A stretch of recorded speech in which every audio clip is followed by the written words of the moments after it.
So welcome back for another video, panibagong araw, panibagong loan app review na naman po ang ating pag-uusapan ngayon. So ang tinutukoy ko po ay si Lemon Loan App. So this is news sa iba pero matagal na rin po talaga siyang nag-e-exist sa Google Play Store. Ako naman siya gustong itry kasi nga nakita ko siya sa Google Play Store. Mataas po yung ratings niya. So umaabot po siya ng 4.6 ratings. So marami din po siyang reviews. Medyo na po ko yung attention ko sa loan app na to at parang gusto ko siyang itry, gusto kong mag-apply. Ano bang meron sa loan app na to? Magkano nga ba yung ino-offer nila na interest? Pangmasa ba to? Hindi ba tayo mababaon dito? So ano ba mga requirements dito? Ano ba yung proseso para makapag-apply tayo dito? Magkano nga ba yung loan amount sa mga first-time user or first-time mag-apply ng loan dito? So lahat po yan pag-uusapan natin sa video na ito. Disclaimer lang po, this video is not sponsored. Never po ako ma-accept ng mga sponsored or collab video lang sa loan app. Kasi gusto ko po yung personal experience ko mismo, yung ma-share ko talaga sa inyo. This is just based on my experience na gusto ko lang din i-share sa inyo for your awareness, para makatulong din ako sa inyo sa mga nag-a-attempt dito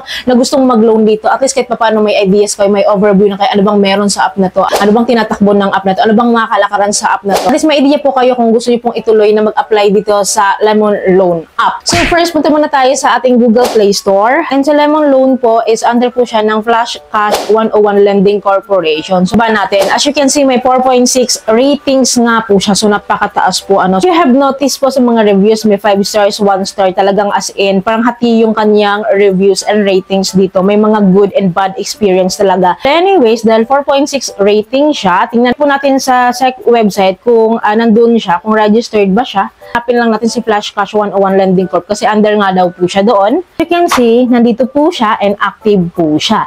Which is good kasi naka-registered sila. Anyways, balik tayo sa Play Store, install po natin to.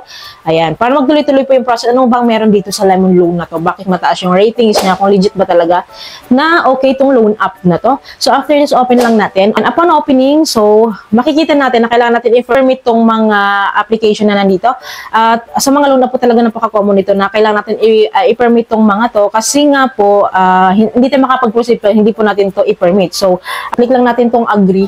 Allow lang natin tong SMS, then yung phone calls, and as you can see, pansin ko So, pansin ko kaagad na bakit ganito kalaki yung maximum loan amount nila.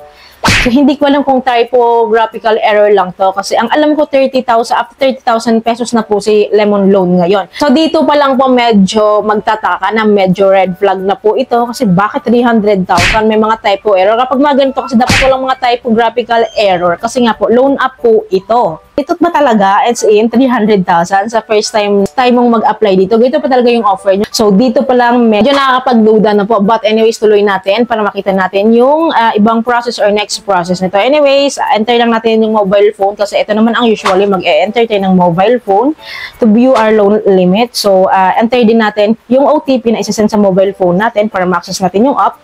Allow lang natin tong notifications. And then, after that, this is the first step ng application nila, ng loan application, which is our personal info that includes our higher education attainment, tapos email address, tapos po yung Facebook is optional niya. Alam niyo ba before is hindi daw po ito optional. So nire-require po nila to, which is scary yun kasi syempre Facebook account mo yun, di ba? So anyways, under ng basic info is our payment method, current address, saka detailed address. So yung mga naka-asterisk lang po yung parang mahalagang i-fill up mo para makakapag-proceed tayo sa next step. Anyways, after filling up this, step 2 na po tayo. Paloob po dito yung mga character reference na i-enter natin dito, which is 3 po yung hinihingi nila dito. So, next step tayo. So, sa next step or sa third step is our ID type. So, this ID type is napakahalaga po sa mga loan app po na ganito. Click lang natin tong ID type. As you can see, these are the recommended ID type. Si UMID, Passport, SSS, and PRC. So, kapag itong mga ID yung gagamitin natin is, yung chance natin is mataas na ma-offeran tayo ng mga higher credit limit. Anyways, kung wala kang mga ID na ganito, of course, pwede mong gamitin yung mga nandito sa baba. Advantage lang talaga pag yung recommended ID type yung hinihingi nila kasi syempre, mataas ngayon naman yung chance na ma-offeran ka kasi yun yung recommended nila. Anyway, click lang tong UMID kasi UMID yung ID ko. Ayan, so, optional lang natin tong ID ko. Then, i-upload natin, of course. And after that, po, kasi kahit hindi mo i-type, lalabas po kusa yung ID number, first name natin, middle name natin, last name, tsaka date of birth. As you can see po dito sa baba, meron silang mga sample na mga income document na pwede mong ipasa or pwede mong i-upload dito kasi for a higher chance na maaprubahan ka ng mas mataas na loan limit. Pero po, nakalagay dito is optional. So, kapag ganito po kasing optional, hindi po ako nag-upload or hindi ko po siya pinipil upan kapag optional. Kasi nga optional, ibig sabihin hindi siya masyadong kailangan. Dahil hindi naman ako mag-upload, hindi naman ako bibigyan ng mga income documents dito. Click lang natin itong get loan limit. Then, magkakaroon tayo ng self-verification. So, ganyan lang, blink-blink lang tayo. Then, lingon-lingon. Then, after that, we are reviewing your credit information. Please wait for a moment. So, antayin lang po natin to ha, kasi mabilis lang naman to.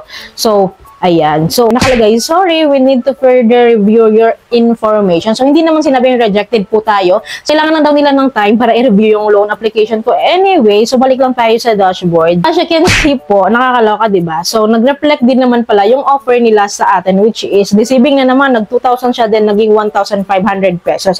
But anyways, dahil ito yung nag-stay, 1,500 pesos po yung first loan offer nila sa akin dito sa Lemon Loan App. So, dito po, as you can see sa breakdown, sinagad ko po siya ng 1,500 pesos. And makikita nyo dito, yung borrowing period niya is 7 days sa first loan mo.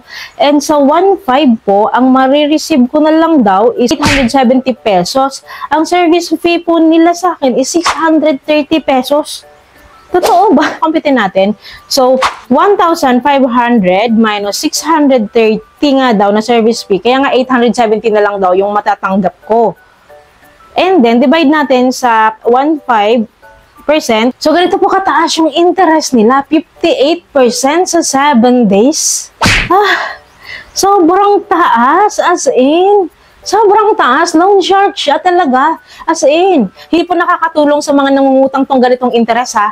Grabe ba naman sa 1,500 na ilo-loan mo, 630 service fee, 630, then 870 na lang po yung ating matatanggap. Anyways, thank you sa Lemon Loan App kasi transparent yung kanilang breakdown ng interest bago tayo mag-apply or bago tayo mag-loan dito. As in, nakita paano, is pinakita nila, may transparency sila sa kanilang interest, hindi nila ito hinahide. At least kita paano, meron tayong idea kung itutuloy ba natin o hindi. Pero kung ikaw, tatanungin kita, gusto mo ba yung ganito, di ba? So, nakakaloka. Grabe yung interest, 58% sa 7 days sa first loan mo. Sure ba? To be honest, I will not grab this loan offer nila. But I'm glad na na-share ko siya sa inyo, na-experience ko siya muna bago nyo siya itry. Pero I recommend na huwag nyo siyang itry. Anyways, balikan ko lang yung mga reviews ng iba ha, yung mga naka-experience ng bad dito. Nakalagay dito, please don't use this app as they will call all your contacts on your phone. Whereas they will harass your contacts will file a complaint of this. Alam niyo ba, okay lang sa akin sana mataas yung interest loan ka, makapagbayad ka. Pero yung malalaman mo na kinokontak yung nasa contact list mo, tapos hinaharass ka kahit nakapagbayad ka na. Ayoko nang hinaharass or ayoko nang tumatawag, ayoko nang ganun, ayoko nang parang pangit yung customer service nila. Okay lang ako kung magbabayad ako ng mataas na interest. So wala lang man sanang ganito. Kaso meron silang na-experience na ganito. Pa tayo ng iba pang reviews para maliwanagan tayong lahat. Sabi niya dito, very high interest and the loan amount we'll receive is not even half of the loan. Yeah, true. True talaga kasi 58% ba naman of the loan amount that you have to pay. Agents of the collections are very rude. So, ayoko na ganito. Oh my gosh. Anyways, meron pa sabi niya, sobrang taas ng service fee. Yes, I really understand that when you're borrowing money, there should be an interest and service fees included. But this loan up, the service fee is really high. Ako kasi yung ganito, yung parang marami silang text and calls, yung customer service nila is very rude, tapos nangaharas pa sila lalo sa contact list po natin. So ayoko po ng ganun. Hindi ko po siya i-recommend talaga sa inyo kasi napakataas po ng interest. So, pero bahala kayo kung gusto niya na. At least salaman nyo na yung pwede nyong malaman dito. And I-share ko na sa inyo, napakita ko sa inyo yung process. And kung gusto nyo pa rin ituloy, up to you po, pero hindi ko siya nire-recommend. And I am going to delete this app right away talaga. I-delete ko siya. So open lang ulit natin yung loan app. Ayan o, nakakaloka talaga tong ano niya. As in, nakakaloka. Lokang-loka ako dito. Punta lang tayo sa account ko. Ayan, sa my account. Eh, nakikita niyo dyan sa baba. Click lang natin tong settings. Lagi dyan, delete account. So, delete lang natin tong account na to. Sundin lang natin yung process of deletion sa account na to. Kasi gusto ko talaga siyang i-delete. Ayoko nang ganito sa loan app. Sundin lang natin yung process. After this naman, kapag okay na, confirm lang natin para ma-delete po natin yung account dito. So, successful na po yung pag-delete natin sa account nito. And kahit pa paano, wala na rin akong iniisip na ganitong loan up. Alam niyo ba kung ano ang kapareha sa loan up na ganito? Si Mocha Mocha po. So, kung aware kayo kay Mocha Mocha loan up, and it's been a year na na-share ko si Mocha Mocha loan up na, which is nakapag-loan talaga ako dito. Ganito po yung kalakaran ni Mocha Mocha. As in, ganyan-ganyan din po ang kanilang breakdown. Kapag pinindot mo yung apply na, parang automatically nakakapag-apply ka na dito, wala ka ng choice. Parang ganun po, i-disburse na nila yung pera mo. Ganun si Mocha Mocha loan up. Bumabalik tuloy ulit sa alaala ko yung nangyari kay Mocha Mocha loan up ko noon, na medyo takot talaga ako kasi ang daming bad reviews, nangaharas nga daw. As in, kapag nakapagbayad ka na is, i-declare nila, hindi ka pa napagbayad. Tapos, ang tumatawag sila ng mga contact list mo, papahiya ka. Tapos, mga ganun po. Ayoko po yung ganun. And yun nga, I discourage you not to try this kasi medyo Paul talaga medyo nakakapagduda tong loan up na ito. So, again, I don't recommend this. So, isa lang po yung medyo natutunan ko dito. Hindi pala porket mataas yung ratings niya sa Play Store, sa Google Play Store to download, is okay siya. So, as you can see, mataas yung ratings niya. Umaabot nga siya ng 4.7 minsan nagbabago. This one is hindi ko siya ma-recommend and hindi ko siya gusto. For those of you na naka-experience sa loan up na to, you can comment down below. Please paki-comment po yung mga experience nyo. So, anyways, mag-update po ako time to time sa mga changes dito. O kung gaganda pa ba tong loan up na to, so i-update ko naman po kayo. Kaya dapat po nakasubscribe po kayo talaga and click yung bell button para lahat po ng videos ko is notified and updated po kayo. I hope may natutunan po kayo sa video ito. I hope po nakatulong tong video sa inyo. Kung nagustuhan niyo yung video, please don't forget to like and share. Thank you po for watching this video. Bye!